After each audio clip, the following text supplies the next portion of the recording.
نحمده ونصلي على رسوله الكريم اما بعد فاعوذ بالله من الشيطان الرجيم بسم الله الرحمن الرحيم رب اشرح لي صدري ويسر لي امري واحلل عقدة من لساني يفقهوا قولي۔ دعا کے آداب میں سے یہ بات آپ سب کو معلوم ہے کہ اگر دعا مانگنے سے پہلے اللہ کی تسبیح، حمد و ثنا، تعریف کی جائے تو یہ چیز اللہ تعالی کی رحمت کو جوش میں لانے کا ذریعہ بنتی ہے اور دعا کی قبولیت کا بھی۔ دوسری چیز درود شریف ہے، اس لیے دعائیں شروع ہونے سے پہلے تسبیح بھی ہے اور درود شریف بھی ہے۔ یہاں مختصر اس لیے لکھا گیا ہے کہ کم از کم یہ کلمات پڑھنا انسان کے لیے کچھ مشکل نہیں۔ سبحان اللہ وبحمدہ عدد خلقہ ورضا نفسہ وزنة عرشہ ومداد کلماتہ۔ سبحان اللہ، پاک ہے اللہ، وبحمدہ، اور اس کی تعریف کے ساتھ، یعنی میں اس کی پاکی بیان کرتی ہوں۔ عدد خلقہ، اس کی مخلوق کی تعداد کے مطابق، کے برابر۔ عدد گنتی، تعداد، خلق بمعنی مخلوق، یعنی جتنی اس کی مخلوق ہے، اس کی جتنی تعداد ہے، جتنی اس کی کریشن ہے، ان سب کی تعداد کے برابر، گنتی کے برابر۔ وردا، اور رضامندی، نفس ہی، اس کے نفس کی، یعنی اس کے نفس کی یا اللہ تعالی کی ذات جس چیز پہ راضی ہے اور جتنی تعریف پہ راضی ہے اتنی تعریف کرتی ہوں۔ وزنۃ عرشہ، اور اس کے عرش کے وزن کے برابر، یعنی جس عرش پر اللہ تعالی متمکن ہے اس کا جتنا وزن ہے ہم تو اس کا احاطہ بھی نہیں کر سکتے، اس کے برابر۔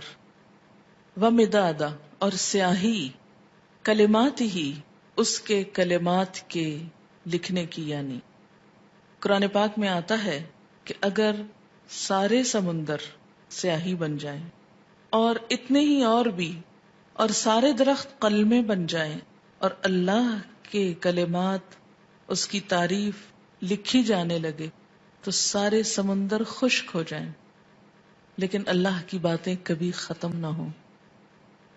تو اس لیے اس کے کلمات یا اس کی باتیں لکھنے کے لیے جتنی سیاہی چاہیے اس کے برابر۔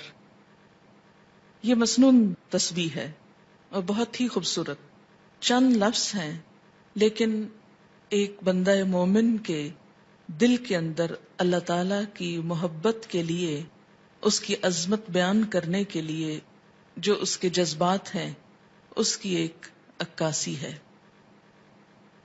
اب دیکھیں کہ اللہ تعالی کی ذات جتنی بلند ہے اور اس میں جتنی خوبیاں ہیں ان کا احاطہ کرنا ہم جیسے کم عقل اور حقیر انسانوں کے لیے ممکن ہی نہیں۔ نہ وہ ہماری عقل میں سما سکتا ہے، نہ ہمارے تصور میں، اور نہ ہی ہماری اتنی زندگی ہے، نہ ہماری اتنی قوت ہے، نہ اتنی طاقت ہے، مجال ہے کہ ہم واقعی اس کی تعریف کا حق ادا کر سکیں۔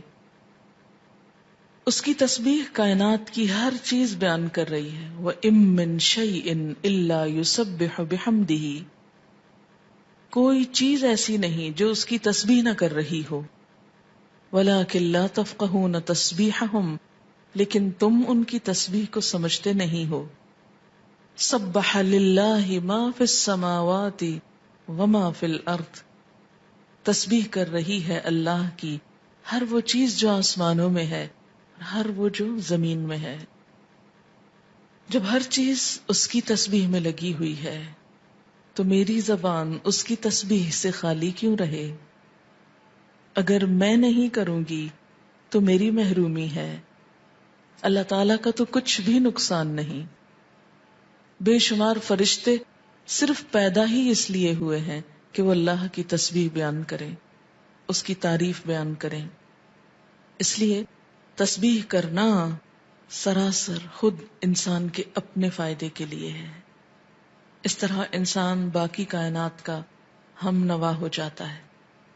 جس ذات سے جتنی محبت ہوتی ہے اس کے لیے الفاظ کا چناؤ اتنا ہی مشکل کام ہوتا ہے، اور اللہ کی تعریف کے لیے الفاظ کا چناؤ ہم عام انسانوں کے بس میں نہیں.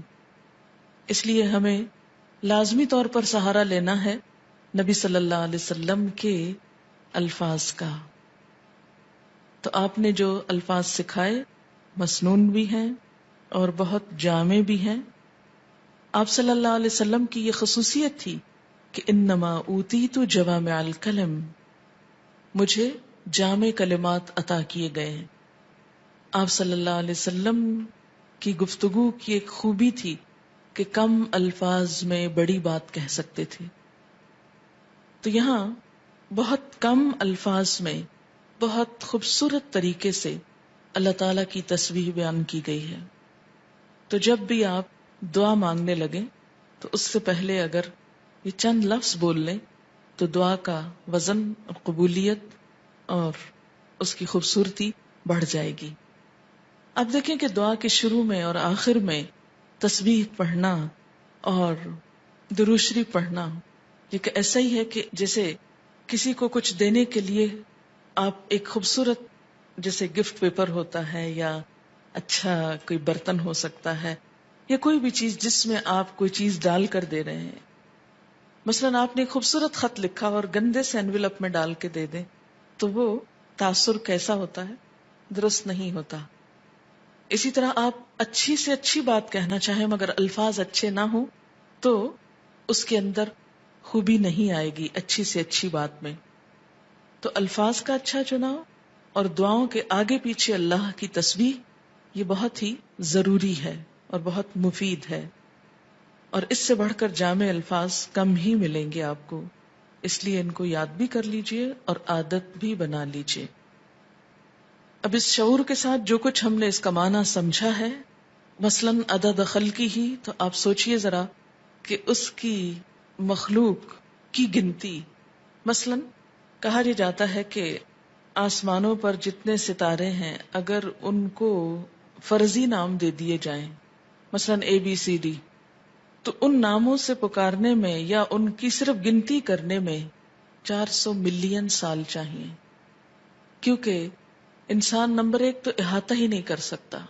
اور اگر صرف گننے لگے ان کو، صرف ستاروں کو، ابھی زمین کے ذرات کو نہیں، ریت کے ذرات کو نہیں، اگر آپ میں سے ہر ایک کو پورا کراچی شہر مثلاً سمندر کے کنارے پہنچ جائے اور ایک ایک گلاس ریت کا اٹھا کر اس کو دے دیا جائے ہر شخص کے کہ اس کے ذرات گنو، تو میرا خیال ہے کہ صرف وہ ذرے گننے میں اس کو کئی سال لگ جائیں، ایک عمر بیت جائے. تو ہم نہ تو یہ ذرات گن سکتے ہیں، نہ یہ ستارے گن سکتے ہیں، اور نہ ہی ہماری اتنی عمر ہے. تو یہ ایک تسبیح لے کے اگر ہم چند دفعہ سبحان اللہ کہہ بھی دیتے ہیں تو اس سے حق نہیں ادا ہوتا. سارا دن بھی بیٹھ کے تسبیح پڑھیں تو مت کبھی سوچیں کہ ہم بڑے عبادت گزار ہو گئے اور بہت کچھ کر لی. کچھ نہیں کیا. کبھی اپنی عبادت کا انسان کو غرور نہیں آنا چاہیے، نہ کبھی عبادت کے تکبر میں مبتلا ہوں، کیونکہ ہم اللہ کا حق ادا کر ہی نہیں سکتے. تو پھر جب انسان یہ کہتا ہے عدد خلق ہی، تو گویا وہ سب کچھ گنا گیا جو آپ ویسے نہیں گن سکتے. لیکن شرط یہ کہ دل سے کہیں عدد خلق ہی ورضا نفس ہی، اتنی تسبیح جس پہ وہ راضی ہو جائے، بس مجھے اس کو راضی کرنا ہے. میں جب تک تسبیح کروں گا جب تک وہ راضی ہو جائے، اس کی رضا کے برابر. وزنۃ عرش ہی، اور وزن میں اس کا عرش، اس سے وزنی کوئی چیز نہیں، اور اس کے کلمات لکھنے کی سیاہی کے برابر. وہ کتنی ہے اس کا احاطہ بھی ہم نہیں کر سکتے. اب آپ دیکھیں لیکوڈ بھی آ گیا اور ایبسٹریکٹ چیز بھی آ گئی اور ٹھوس چیز بھی آ گئی، یعنی ہر چیز کا ایک طرح سے احاطہ کیا گیا. اب اس تصور کے ساتھ تسبیح پڑھی سبحان اللہ وبحمدہ عدد خلقہ ورضا نفسہ وزنة عرشہ ومداد کلماتہ